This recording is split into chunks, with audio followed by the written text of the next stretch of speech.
No, Big Flocko with a convict's perspective, and I'm gonna smash, dash, slide on through with a little bit of energy. Please hit the like, subscribe, comment, do all those things to help support this channel, and hit that bell notification for future fire content. So, there's some information that was revealed to me recently.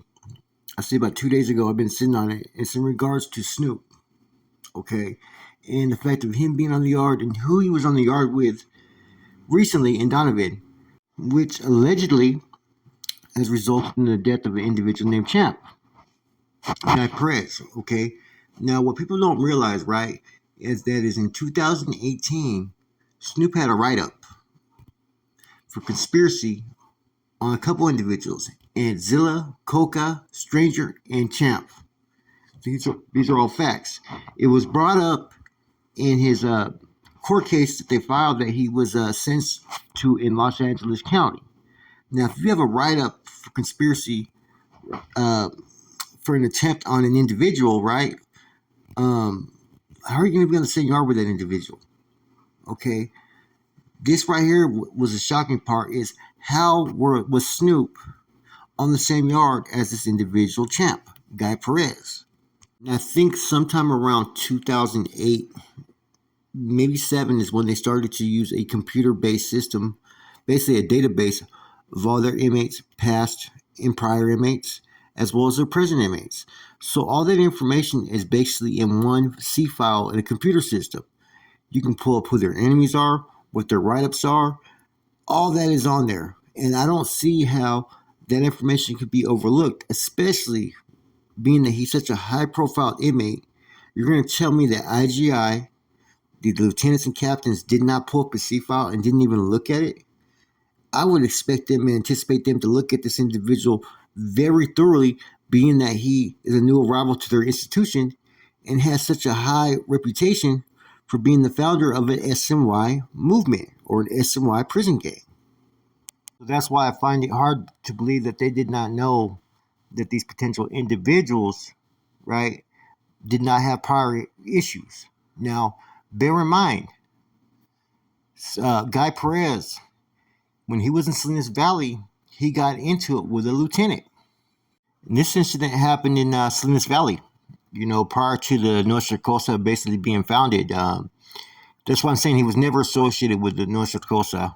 He was there on that yard. I don't even think he stepped back. From my understanding, is that he went from there to Corcoran after he got into it. Now, bear in mind, Salinas Valley is what? The origins of the Green Wall. Kind of put 2 and 2 together there, right? Eventually, he went to different institutions. He was in Kern Valley, and eventually ended up, just like Snoop, over there in Donovan on a level 3 yard, which I'm thinking maybe he was an override inmate as well. I'm not 100% on that, but he may have been an override inmate as well.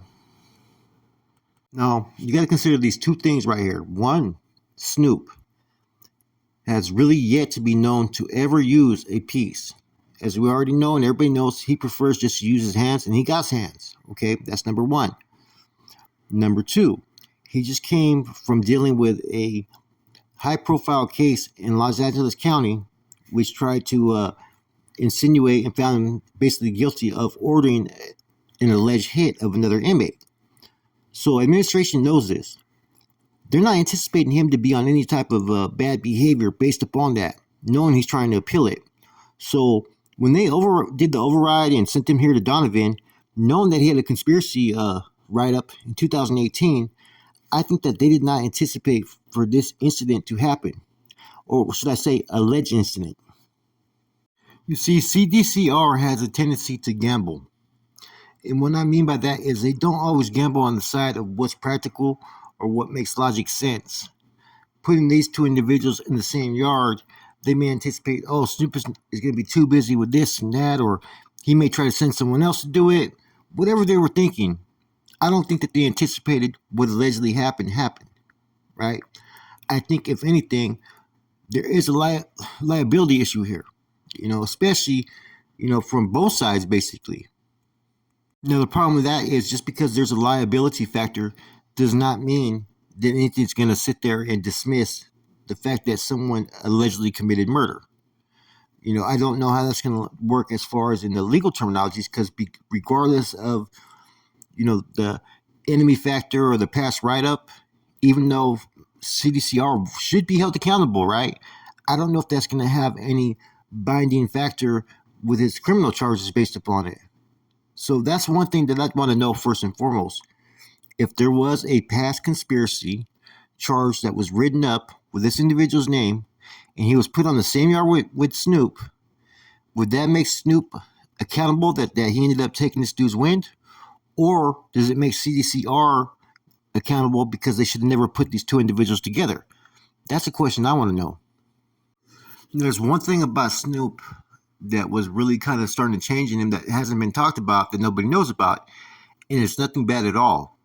Snoop was starting to understand that it was more of a convict thing now against the system. He was there with people like Renegade, some of the other AB members, all kinds of active cats, right, when he was in Folsom. And, they had respectful interactions. And if you know Snoop, Snoop's going to find a way to fucking talk to his neighbors and get to know them regardless, right? And he's going to build a relationship with that individual. And he was seeing that the same tactics that were being used against him were being used against other people like the AB and all these other groups.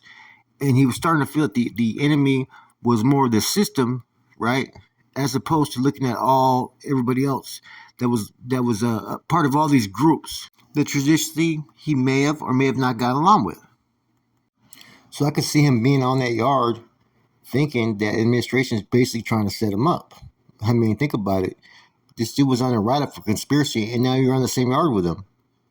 Makes no sense. So this alleged incident could have been prevented if proper protocol procedures were applied. And no one can sit there and dismiss that they did not know that this individual had a write-up against this individual. There's no way around that. Now, I don't know about you, but to me, it looks like administration basically put Snoop in a situation, pretty much set him up, and that they did not expect for the alleged action that took place to have happened. They didn't think Snoop was going to go in there and what he's being accused of doing, that he would do something like that. That's what I personally think, because it's not in his MO. His MO is just to knock people out, get in fights, and all that good stuff, right? But not to go pick up a piece and go handle his business. Anyways, this is all stuff that could be looked into, could be confirmed there. So tap in and look into it. With that said, it's your boy Flacco, Convict's Perspective, man. I think this is probably the last I'm going to be touching on this topic till we know more information. If not, we'll see what happens, man. Like I said, man, though, these two individuals should have never been on the same yard. And CDCR has to be liable for their actions. My condolences to the family and whatnot. And my condolences to the family that are worried about their loved ones as well. That said, I'm gone.